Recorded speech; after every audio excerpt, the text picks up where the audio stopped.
G'day folks, and welcome to this introduction of my dual play of Fall Blau, which is a Greg Blanchett design published by Compass Games, and Stalingrad 42, which is a Mark Simonitch design published by GMT Games.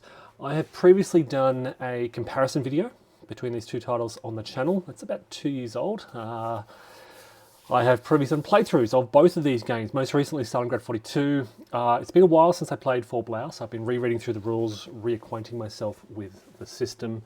I'm going to be playing the full campaign for each, and trying to play these not side by side like what you can see on the screen here, but in effect what I'll do is I'll play through a full turn of Stalingrad 42, and then the corresponding turn, roughly, from Fall Blau. Complicating this will be that the turns don't exactly match up. There's often a 1 or 2 day discrepancy in the turns. There are 36 turns in Stalingrad 42. There are 60 turns in Fall Blau, a massive turn track. But they both roughly cover the same period. They both run up until the end of December 1942. And to address that, I'll do some double turns of Fall Blau 1 and E2 to catch up. Now, I'm going to try to... this is not a comparison of quality. I'm not going to be... I've previously compared the rule sets and gameplay experiences. This is just to see how the campaigns play out differently through the two systems when I try to make similar strategic decisions. I think there are a couple of factors that are going to shape that. So for Fall Blau, it'll be the Hitler orders. This will change sort of priorities in the game, and I'll have to adhere to that as I proceed. For Stalingrad 42, we've got the benchmark VP, and I'll need to keep that in mind. So there may be a point, I expect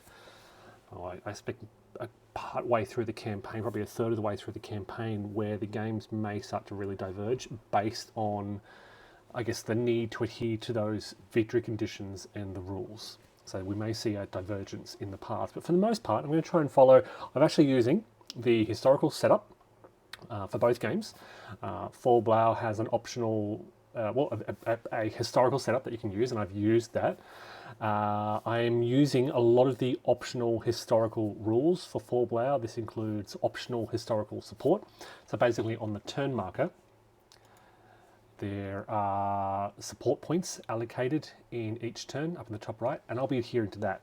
That's instead of relying on a random die roll, which can really create some variations.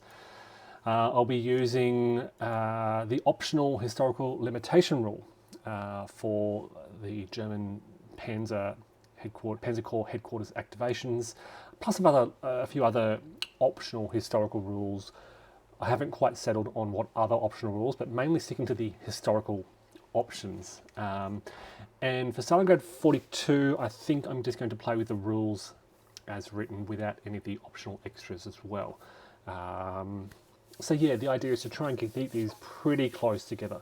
These are, I mean, for two games on a similar scale, similar complexity, similar time span, they play quite differently.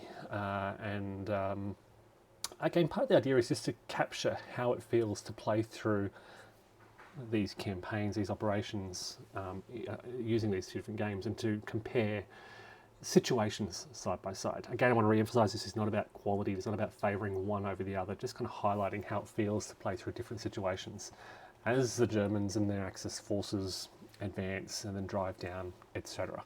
And as we encounter different issues along the way, and we will, I know, we will encounter different forms of Soviet resistance. So they'll be coming up on the channel pretty soon. Like I said, they'll be, in effect, full screen Fall Blau and full screen Stalingrad 42. And as I said, I'll be running through these one turn at a time. I might do some videos where I do turn 1 and then a comparison reflection before then moving on to turn 2 and the like. So that's coming up soon. Stay tuned. Thanks folks, and take care.